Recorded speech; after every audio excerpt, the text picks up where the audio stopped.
Olá, tudo bom? Meu nome é Diego, sou colega de turma de vocês. Resolvi gravar esse vídeo. Tô achando que tá meio parado o curso e para dar minha resposta com relação à questão de carga mental de trabalho e tomada de decisão para um colaborador e o gestor de uma empresa. Fiz aqui do lado um fluxozinho mental com base no livro do nosso autor aqui, do Cromer e Grandjean, manual de ergonomia que está na nossa biografia. E quando ele vai falar sobre atividade mental, como a gente pode ver aqui ao lado no fluxozinho, quando ele fala de atividade mental ou trabalho cerebral, ele coloca que essa atividade mental é dividida em dois aspectos: o trabalho cerebral estrito, como está mostrando aqui do lado esquerdo, e o processamento de informação sistema homem-máquina, que ele dedica um capítulo inteiro para isso. Nessa parte do processamento de informação sistema homem-máquina, você vai ter elementos como percepções, processamento dos sentidos, todo esse mecanismo de processo de sentidos, a interpretação desses sentidos através dos processos sensoriais, onde tem a interpretação, ou seja, a decisão que o indivíduo consegue tomar a partir desses elementos, e isso é uma atividade mental. Também, já no trabalho no cérebro estrito, você tem vários elementos que abastecem esse tipo de atividade, com conhecimento, experiências, habilidade de pensar, entre outros. Grandjean diz que podem muitas. E tudo isso alimenta e produz entidades mentais. Mas eu percebi na literatura que tem 3 tipos de atividades mentais que são importantes na ergonomia. E eu percebi que são a atividade mental de captação de informação, atividade mental de memória, atividade mental de vigilância. Bom, com relação à atividade mental de captação da informação, nós vamos entender que Grandjean e Cromer vai apontar no seu livro que existem 2 teorias: a da informação e a da capacidade do canal. Essa da teoria da informação é um modelo matemático que cunha o termo bit por segundo para avaliar a informação no cérebro. E a outra, a capacidade do canal, é a teoria que tem os órgãos de sentido recebem determinado estímulo e quando pequeno não é percebido, e quando elevado atinge um limiar que pode ser danoso ou ruim. Nessa teoria de capacidade de canal, quando esse canal, ou seja, os sentidos, ali o caminho que circula, no caso da visão, os olhos, você tem um limiar de percepção visual da luz. Sabemos que há níveis de luximetria básicos em ambientes em postos de trabalho.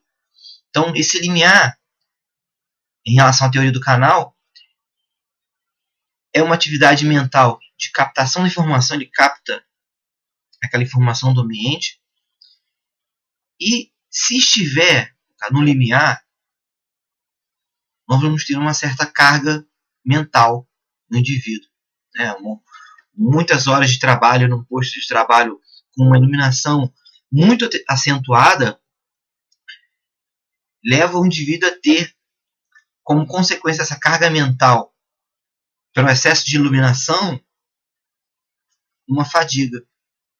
E a fadiga está subdividida, segundo esse nosso autor, em fadigas musculares, fadiga geral, fadiga visual, mental, nervosa, crônica e cicardiana. No exemplo aqui, vai caber a fadiga visual, porque o indivíduo no ambiente de trabalho com um excesso de iluminação pode vir a ter a ofuscação e outros elementos mais. Da mesma forma que em atividades mentais de vigilância, existem indicadores como tempo de reação, tempo de resposta, tempo de reação simples, tempo de reação seletivo, tempo de antecipação, tempo de movimento, tempo de bloqueio, que são elementos limites ou seja, indicadores que podem dar para parâmetros para compreender se está havendo uma carga mental tal de atividades de vigilância, no caso que requer, como no caso um exemplo que eu posso dar, do de um caminhoneiro que está ali à noite, ele requer uma vigilância e a ação em relação ao volante na hora de frear e estar na distância adequada ao ponto de que o tempo de reação seja adequado para aquele. Então, se houver uma carga mental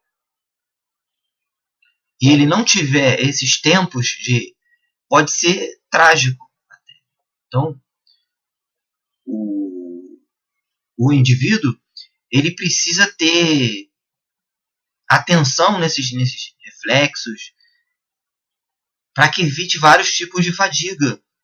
Agora, em relação à questão que a professora coloca, que é a tomada de decisão para um colaborador e um gestor de uma empresa. Vai demandar muito da atividade que o colaborador faz, como deu o exemplo do motorista. O motorista, ele é um colaborador. Ele pode estar sendo influenciado por uma atividade mental de vigilância. Mas também poderia um gestor estar numa atividade de vigilância num painel de controle. Onde, às vezes, ele poderia estar numa indústria e num painel de controle ali, ele poderia estar tendo uma vigilância tamanha sobre vários setores, sobre vários processos produtivos, e que demandasse a necessidade de uma percepção rápida, de capacidade de reação, de ter tempo de reação para se tivesse tomar alguma decisão adequada. É interessante que aqui no nosso manual fala assim da carga mental. Hein? Vou dar uma leitura para vocês. A carga mental em posto de trabalho é condicionada pelos seguintes elementos. 1. A obrigação de manter o nível elevado de alerta durante longos períodos, ou seja, essa vigilância que a gente está falando. 2. A necessidade de tomar decisões que envolvem grandes responsabilidades. No caso de um gestor, ele tem uma responsabilidade. Dependendo se ele estiver fazendo uma gestão através de softwares como, sei lá, MS Project ou coisas do gênero,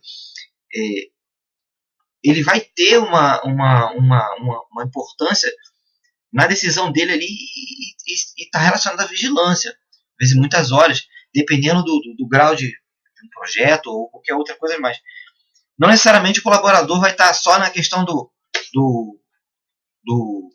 uma fadiga muscular, de repente no ambiente de trabalho, ou uma fadiga mental. O gestor vai ter fadiga mental e o colaborador vai ter uma fadiga muscular, ou só uma fadiga visual porque o ambiente está muito iluminado. Não necessariamente, vai depender muito de como que é a atividade de cada um, como que cada um, seja o gestor, se ele se enquadra nesses elementos que o nosso autor está falando aqui, que é como o número 2, tomar decisões e grande responsabilidade. 3, uma redução ocasional de concentração devido à monotonia, muito comum em operadores de painéis, como a obra mesmo vem falando ao longo dos textos. O nosso e-book fala também sobre isso, sobre monotonia. Ou seja, essa é a redução da concentração. E o último, a falta de contato humano, quando o posto de trabalho é isolado de outros. Ele fala isso na página 142, tá? No capítulo 10. Então, eu acho que essa relação entre, como eu vejo a relação entre a carga mental de trabalho, a tomada de decisão, colaborador para um gestor de uma empresa, vai estar muito relacionada à atividade que ele vai estar ali exercendo, sabe? Então, você vai requerer vários elementos desses que eu coloquei aqui nesse fluxozinho, tá?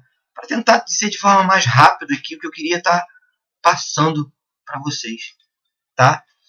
Eu sou o Diego. Quiser perguntar alguma coisa, não sei, estamos no fórum aí, só falar. Tchau. Obrigado, professor. Em cima da hora, mas foi.